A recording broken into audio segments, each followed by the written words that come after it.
Señoras y señores, gracias por continuar con nosotros en su revista Tele 15. Vamos a hablar hoy con Manolo Pichardo. Manolo Pichardo es dirigente de la Fuerza del Pueblo que dirige el doctor Leonel Fernández. Buenos días, Manolo. Buenos días, Geraldino, Ramón, queridos amigos. ¿Cuánto tiempo? La pandemia nos distancia. La pandemia nos distancia, ciertamente, pero sí, parece ser que nos vas a volver a unir. Poco a poco. Poco a poco. Sí. Poquito a poquito. Ahí vamos. Vamos avanzando. Así es. Bueno, ustedes tuvieron ayer una serie de actos en distintas partes del país. Sí. Creo que realizaron actividades de reuniones con dirigentes de base y comenzaron a crear organismos a nivel del interior del país. Y también tenemos entendido que el presidente Fernández ha estado también, inició su recorrido por Samaná. Sí. ¿Hacia dónde van los otros recorridos? Mira, sí, ciertamente nosotros hemos definido un plan de organización del partido. Bueno, estamos creando todas las estructuras de base y hemos estado recorriendo todas las provincias y municipios. Empezamos la semana pasada, el fin de semana pasado, y peinamos una serie de municipios.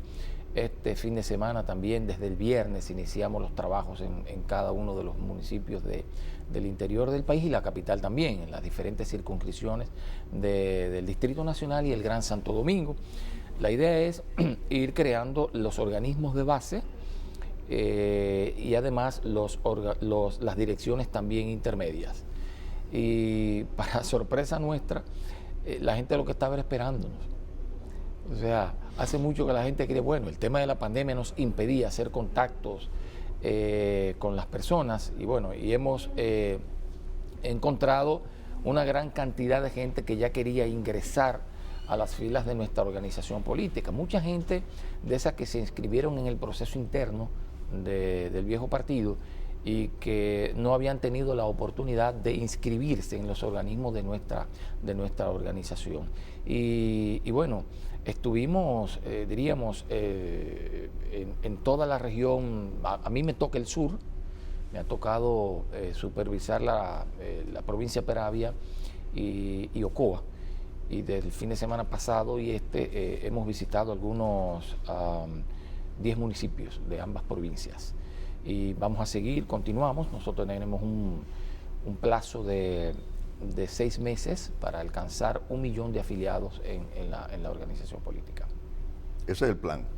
La primera etapa, 1 millón de afiliados. ¿Pero es inscripciones que ustedes están haciendo con formulario? ¿Cómo es el asunto? No, mira, nosotros estamos validando los que estaban inscritos e inscribiendo nuevos. Porque, como decía, nosotros inscribimos en el proceso interno del viejo partido una gran cantidad de compañeros y compañeras que querían participar en el proceso electoral.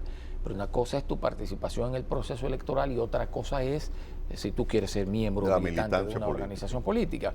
Bueno, la gran mayoría de los que hemos contactado sí han querido ser más de un 90% miembros de la estructura del partido.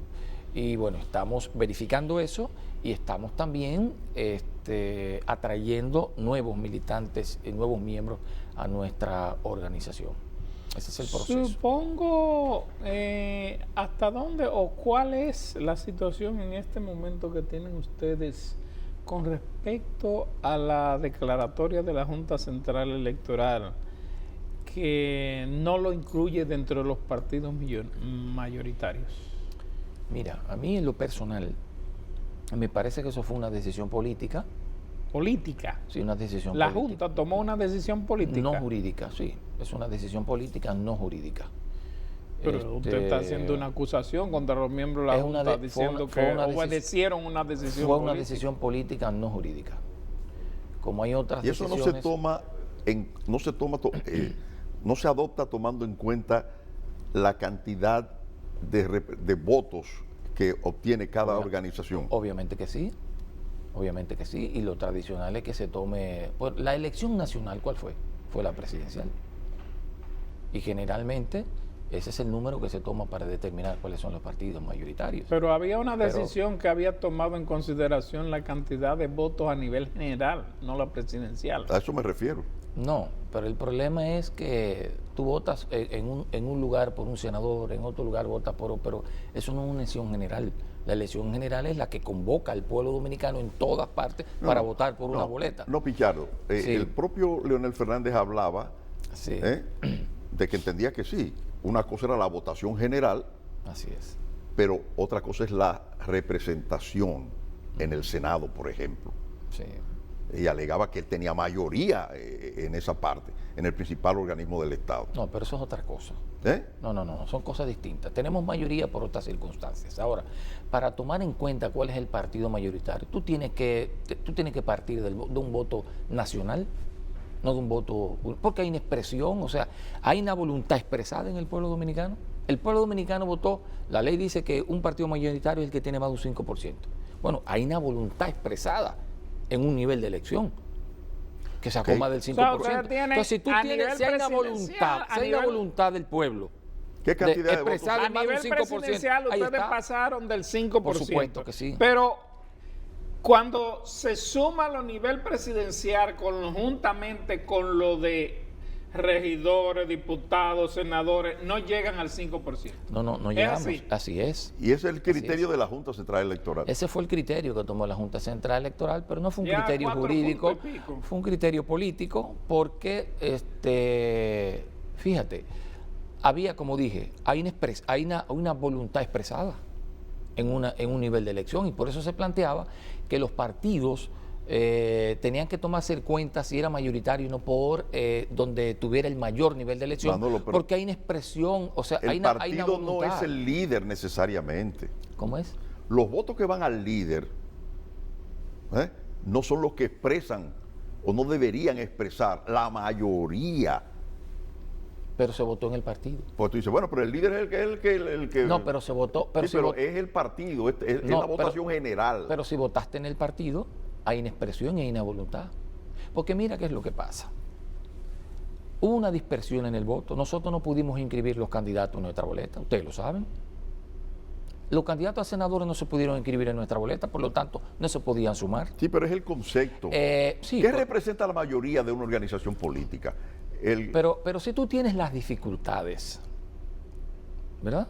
Como la que se le presentó a la Fuerza del Pueblo, un partido en construcción, que no tuvo tiempo para inscribir las candidaturas ni a diputados ni a senadores, y por eso hubo una dispersión del voto. Y tú tienes una boleta en la que pudo votar la gente por su organización, que es la presidencial. Esa es la expresión de la mayoría. Y por ahí tenía que tomarse la decisión. ¿Y cuál es la situación entonces ahora? Bueno, la situación es que nosotros elevamos un recurso al Tribunal Superior Administrativo que debe fallar, según anunciaron, en el mes de mayo. Me parece que la primera semana de mayo ellos emitirán un fallo y si fallan en contra, que nosotros creemos que no lo harán, nosotros recurriremos entonces al Tribunal Constitucional. ¿Y el Tribunal Superior Electoral no tiene nada que ver con eso? ¿En qué sentido? Digo que si el Tribunal Superior Electoral no tiene que ver, porque es un tribunal electoral. Pues sí, es un tribunal electoral, pero es un tema de carácter administrativo.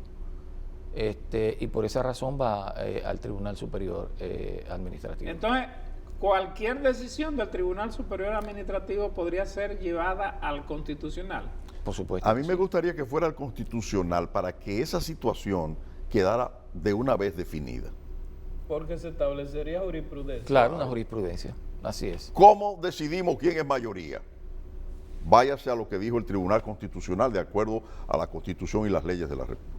Así Yo pienso es. que es interesante eso. Pero hubo argumentos muy sólidos, no solamente de la Fuerza del Pueblo, sino de otras organizaciones políticas, Pero planteando... ustedes están actuando como bloque o solo como partido. Bueno, nosotros estamos siendo acompañados por un grupo de partidos que entiende como O nosotros. sea, la instancia es de muchos partidos. Bueno, mira, nosotros elevamos una como partido, pero hay otros partidos que también han elevado la suya, como por ejemplo... Pero seguro que el tribunal la va a fundir todo en una sola. Vamos a esperar.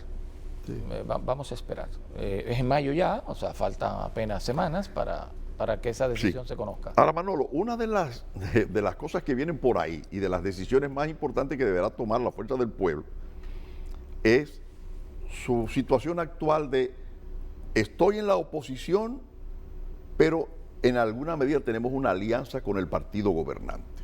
No, nosotros no tenemos una alianza Perdón, con el partido o gobernante.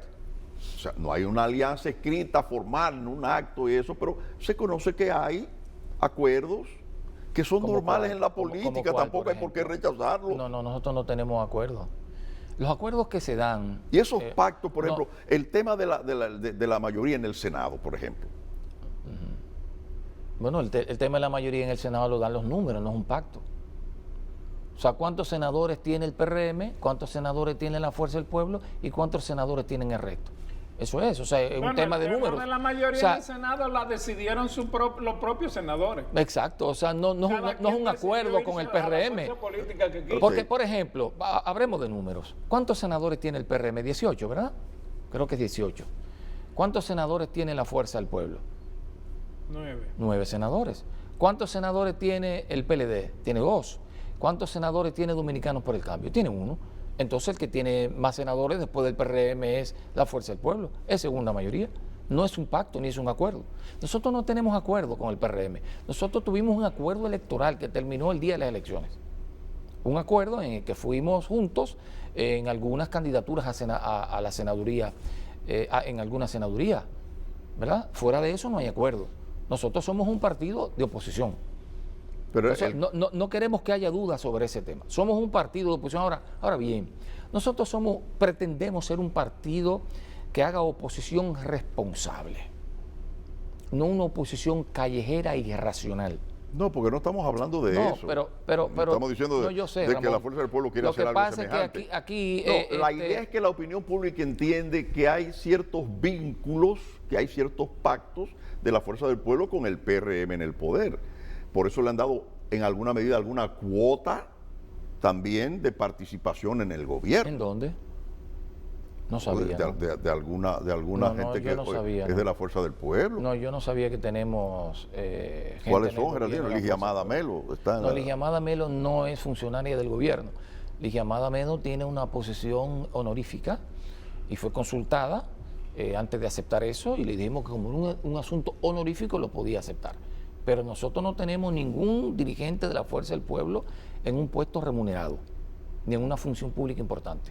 Bueno, el Estado es de todos y puede haber un empleado de No, porque segunda, eso pero no- como un funcionario Es lo que importante te digo, no lo hay. importa que estén.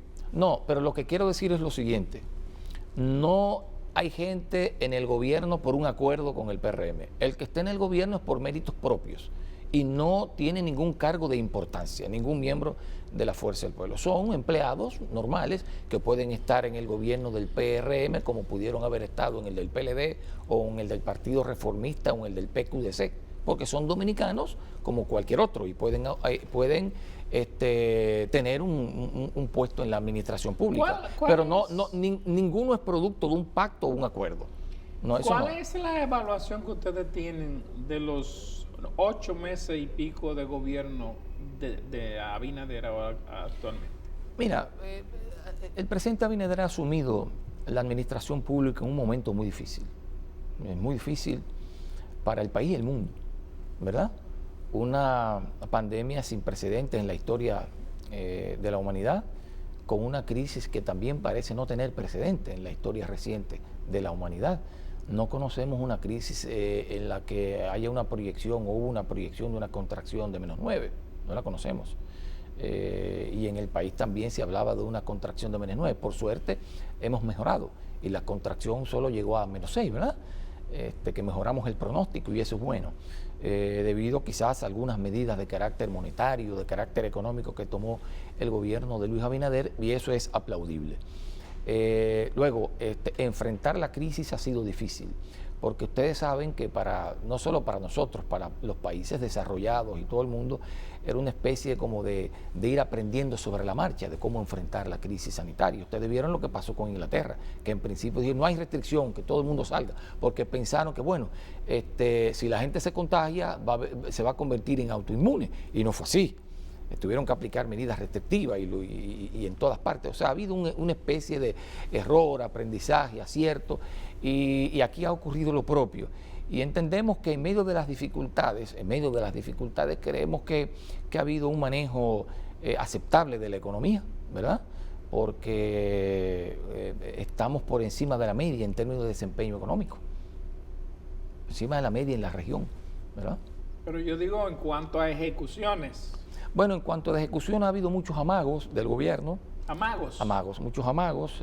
Han anunciado que van a iniciar obras de infraestructura que no comienzan. Ahora acaba de anunciar Abinader en San Francisco de Macorís 10.000 millones de Han anunciado inversión. muchas cosas, pero no han iniciado nada. Sí. O sea, las únicas obras que yo he visto que se han iniciado son en el sector privado, que el presidente Abinader ha ido, sobre todo en el sector turístico, ha ido a dar el primer palazo, en fin, y se ha movido por ahí. Pero en términos de cosas concretas del gobierno no las vemos, no las vemos. Yo recuerdo que el gobierno en principio habló de reactivar la economía empezando por el turismo, y me pareció muy absurdo, ¿no? Me pareció muy absurdo cómo tú empiezas a reactivar la economía por el turismo cuando los aviones están estacionados en los aeropuertos, ¿verdad? O sea, son de los traspiés y de las cosas que quizás por la inexperiencia empezaron a darse en el gobierno. El presidente Abinader ha inaugurado muchas obras. ¿Cuáles? En distintas localidades. Va y inaugura obras. Ahora mismo dejó iniciados los trabajos en San Francisco del hospital. Pero muchas son obras que estaban a medio talle y se han terminado. Continuación de obras. Sí. Pero de todo lo que ha planteado el gobierno de que van a hacer, porque ha habido muchas promesas, ¿no? Muchas promesas. Y además, promesas que no se han definido de dónde se van a financiar, porque son mega obras que se están prometiendo. ¿Y de dónde vamos a financiar esas mega obras en medio de una crisis tan grande? Y el gobierno está económica. Muy metido en la idea de la alianza público-privada, pero eso tiene sus bemoles.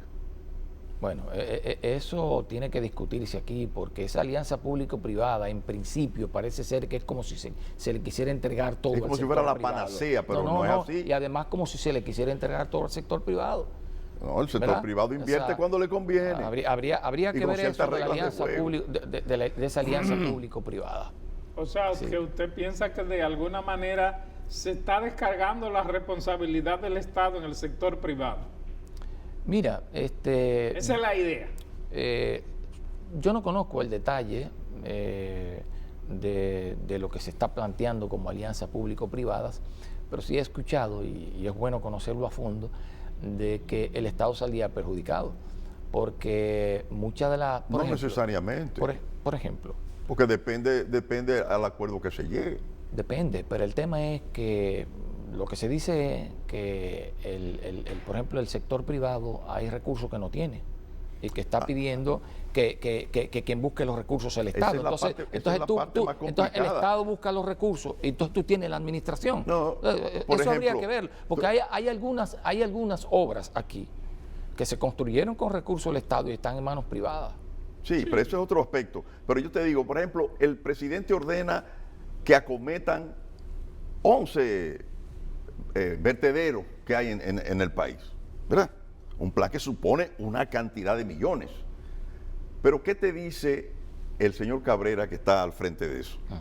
Sí, nosotros tenemos un plan de hacer esto, aquello, lo otro, con la alianza público-privada. Entonces, no es que tú tienes el dinero y lo vas a hacer como Estado. Tú tienes proyectos para ver qué sector privado aparece que te apoye en eso. El problema es que hay obras. Entonces ahí es complicado tú dice no tener los recursos. Entonces quieren que sea el Estado que busque, que financie las obras para ellos administrarlo. Entonces eso hay que discutirlo y transparentarlo. ¿Le preocupa a usted los niveles de endeudamiento? Mira, siempre es preocupante que un país se endeude. Pero en medio de la crisis sanitaria que estamos viviendo, ningún país tiene alternativa.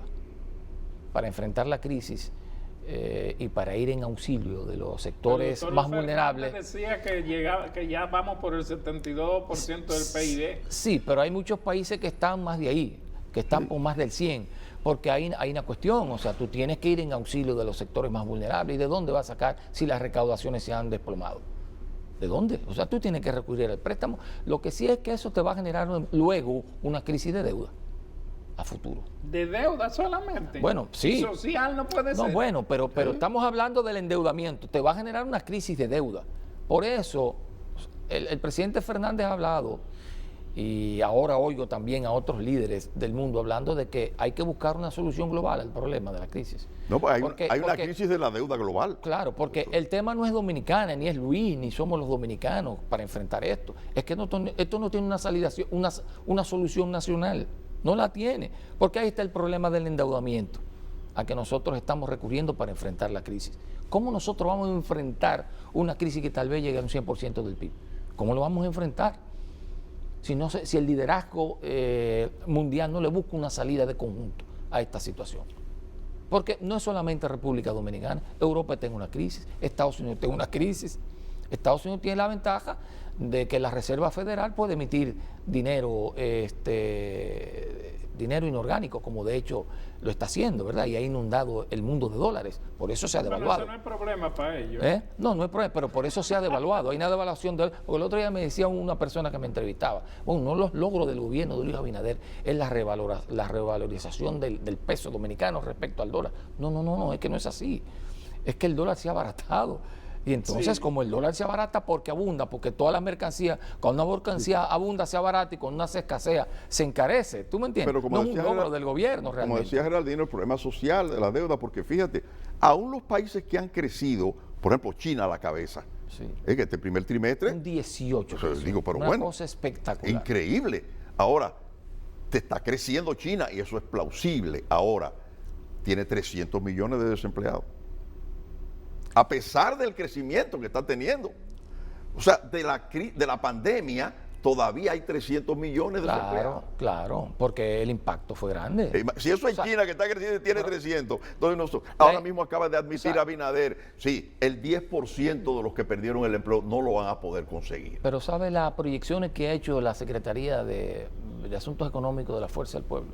Que para nosotros volver al PIB que teníamos antes de estallar la pandemia va a tomar un tiempo, claro, y probablemente lo logremos en el 2024, 2025. Para que lo sepa que es así. O sea, el panorama no es tan simple, ¿verdad? Gracias es complicado. por conversar con nosotros. Gracias a ustedes. Muy amable.